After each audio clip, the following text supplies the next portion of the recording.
অনেক কিছুই বলার বাকি আছে, কিন্তু তোমাকে বলতে পারি না। এখন কী জন্য বলতে পারি না এটাও কিভাবে বলি তোমাকে। আমার এটা মনে হয় আমি যদি প্রকাশ করি আর সেটা যদি ঠিকমতো বুঝিয়ে বলতে না পারি, তো তুমি সেটাকে উল্টো করে ভুল মনে করে নিলে। আমি যেই কথাটা দিনের পর দিন আমার মনে চেপে রেখেছি, সেটা শোনার পর যদি তোমার কোনো জবাবই না পাই। জানি না মানুষ প্রকাশ কীভাবে করে, আমার দ্বারা তো ঠিকমতো কথা বলাটাও হয় না।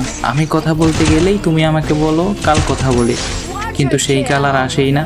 আমি তোমাকে কিভাবে বুঝাবো যে আমার তোমাকে খুব মনে পড়ে, যখন দেখি হ্যালো এর জবাবই দিয়েছো একদিন পর। আমি এমনিতেও কথা শুরু করতে পারি না, তারপর তুমি সেই টাইমে গুড নাইট বলে দিয়েছো।